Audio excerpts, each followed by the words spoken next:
ओम नमः शिवाय। शिवजी सदा सहाय। ओम नमः शिवाय।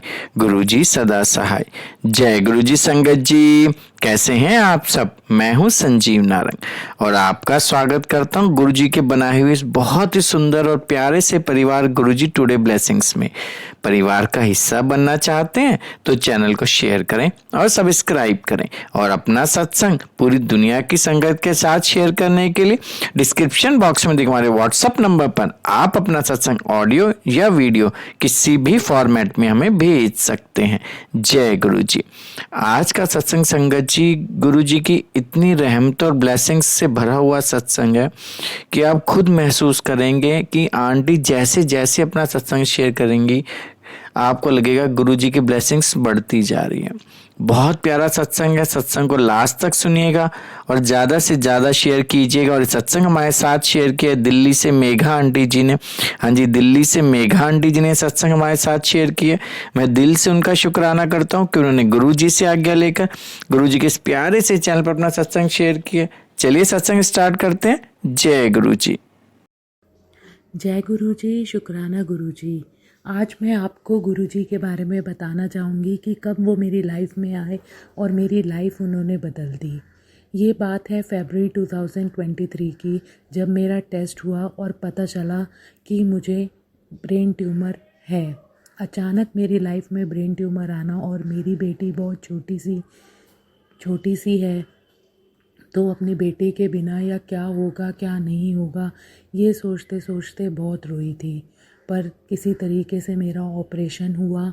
ऑपरेशन होने के बाद से जब मैं वापस अपने घर आकर रहने लगी थी तो अचानक किसी ने मेरे को, हमारे रिलेटिव्स में से किसी ने मेरे लिए ब्रेसलेट भेजा जिसके ऊपर श्री गुरुजी लिखा हुआ था। वो पहनना मैंने स्टार्ट किया था, पर फिर भी कभी ना कभी मैंने उनके बारे में इतना नहीं सोचा था, तो इतना ध्यान नहीं जाता था। कभी आता था कोई मुझे माता रानी के धागे बांध के जाते थे, कोई काला धागा बांध देता था, मतलब मेरे को बहुत प्यार करते थे सारे। बट मेरा जो नेचर था वो चेंज हो चुका था। मैं थोड़ी सी चिड़चिड़ी टाइप की हो चुकी थी। पहले कहाँ मैं एकदम सबसे हंसते हुए वाली एक इंसान थी, और कैसे मेरे को एक चीज़ ने, मेरे ब्रेन ट्यूमर ने मेरे को बदल दिया, मेरे नेचर को, मेरे उस सब चीज़ को बदल दिया।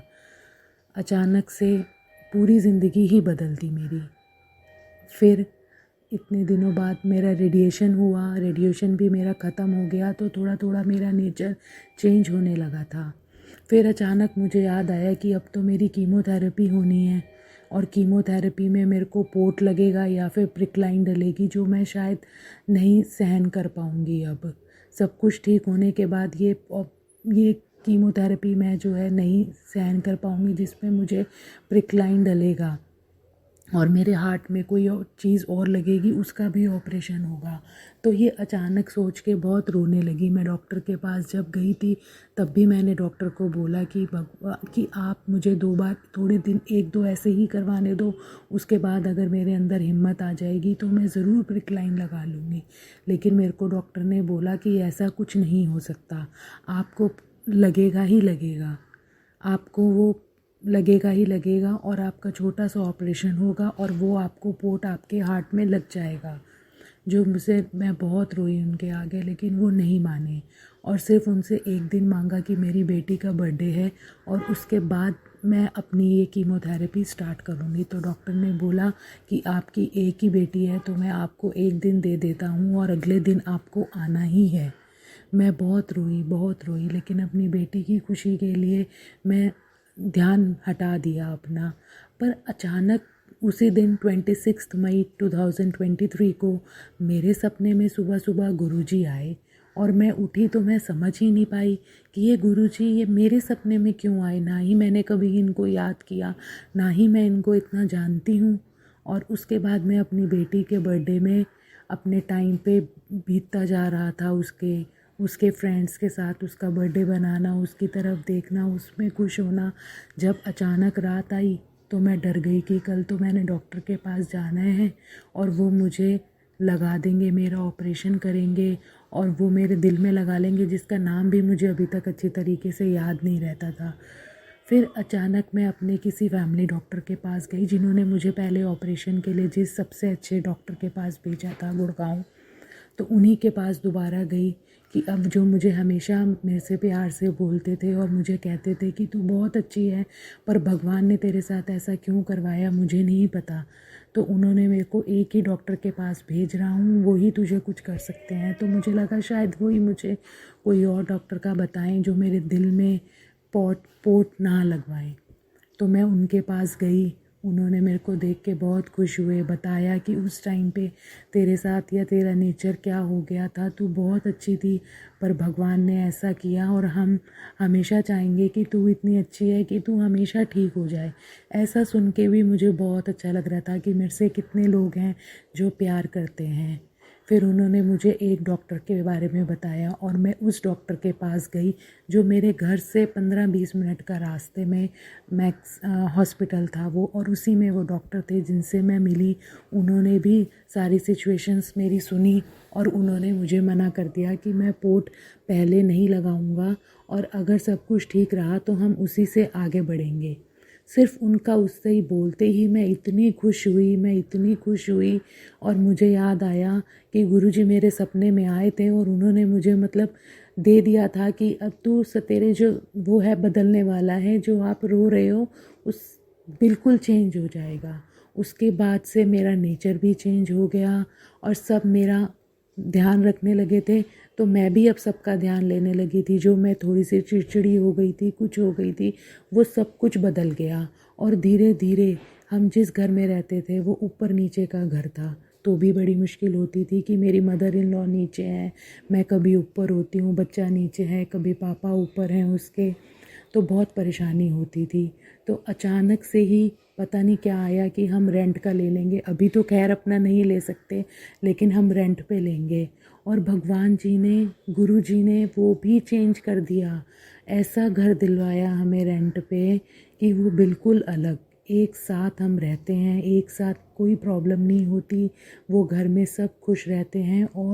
और वो हमें मिला गुरु जी के बर्थडे पे 7 जुलाई पे, हमें इतनी जल्दी वो घर भी मिल गया और सब बेटेंशन होकर वहाँ पर रहने लग गए, ना ऊपर ना नीचे, और सब मेरा ध्यान देने लग गए और मैं भी सबका ध्यान रखने लग गई। और गुरुजी ने मेरी पूरी ज़िंदगी बदल दी। मेरा नहीं पता कि मैं कब तक जीऊँगी या मेरी कीमोथेरेपी कहाँ तक रहेगी, कहाँ तक नहीं रहेगी, लेकिन मैं जब तक जीऊँगी उन्होंने मेरी ज़िंदगी पूरी चेंज कर दी। और कई बातें और भी हैं जो मैं बताऊं कैसे, कि उन्होंने मेरे सपने जो अभी तक अधूरे थे, जो चीज़ें मेरी ज़िंदगी में अभी तक अधूरी थी, गुरुजी को पता नहीं कैसे पता, उन्होंने मेरी वो सपने भी पूरे कर दिए कि मैं अब शायद गुरुजी बिल्कुल नहीं भूल सकती उनको। उनका ये बोलना फेसबुक पे देखना, पुत्रिये तूने ये गलती करी थी ना, सच्ची में मेरे से कोई गलती होती थी या मैं कुछ अच्छा करती थी तो उनका मैसेज आता था कि पुत्रिये तूने ऐसा कर दिया, तेरे को ऐसा नहीं करना चाहिए था, तूने गलत बोल दिया। और वाकई में ही वो चीज़ हुई होती थी और फिर मैं उससे सॉरी मांगती थी। मैं तो ऐसी थी, किसी से कभी सॉरी भी नहीं बोलती थी, लेकिन उन्होंने मेरा नेचर भी बदल दिया। और हाँ, जब कभी मेरी गलती होती थी तो उसका भी मैसेज आ जाता था कि बेटा तूने ये गलत करा है। और ये मेरे सबसे कैसे हुआ और मैं कैसे किसी को सॉरी बोल देती थी और मैं सबको खुश रखने लगी थी, ये मुझे खुद नहीं पता। गुरुजी ने जो मेरे साथ किया, जो वो कर रहे हैं, उसके बाद मैं उनको कभी नहीं भूल सकती। और गुरुजी से अब इतना इतना प्यार हो गया है, इतना वो हो गया है, कभी कभार मुझे लगता है कि मैं शायद साईं बाबा को याद नहीं कर रही। लेकिन फिर मैंने नितिन अंकल जी के उसमें सुना, किसी का सत्संग सुना था कि मैं भी साईं बाबा जी को मानती थी और वो चीज़ें चेंजेस, एज में चेंजेस होने की चीज़ें भी सुनी। तब से मैंने अपने हस्बैंड को भी बताया कि आप ये मत सोचो या मम्मी ये मत सोचो कि मैंने साईं बाबा को छोड़ दिया। मैंने साईं बाबा को नहीं छोड़ा, साईं बाबा जी ने ही मेरी ज़िंदगी में जो हुआ था उसके लिए मेरे को और आगे बढ़ा दिया। और अब मैं गुरुजी के बिल्कुल, गुरुजी के लिए या गुरुजी को मैं बिल्कुल नहीं छोड़ पाऊँगी। मैं उनसे आज भी बहुत प्यार करती हूँ और अपनी हर चीज़ के लिए थैंक यू बोलती हूँ। सबसे ज़्यादा जब भी मैं किसी के सत्संग सुनती हूँ और वो चीज़ सुनती हूँ कि उन्होंने उनके लिए क्या किया, तो मुझे याद आ जाता है कि उन्होंने मेरे लिए ज़िंदगी में जो सबसे पहले किया वही सबसे ज़्यादा शायद ज़रूरी था। वो नहीं होता तो मैं कब तक जी रही हूँ, तो शायद वो भी नहीं मैं जी पाती। उससे ज़्यादा मैं उनके बारे में क्या बोलूँ। मेरे पास खुद कोई ऐसी बातें, ऐसे वर्ड नहीं है उनके बारे में बोलने के लिए कि भगवान जी सबको खुश रखें और हमें भी खुश रखें। मेरे परिवार का भी पूरा ध्यान दिया उन्होंने। मैं क्या क्या बताऊँ उनके बारे में। बस यही है कि वो मुझे भी खुश रखें और बाकी सबको भी खुश रखें। जय गुरु जी।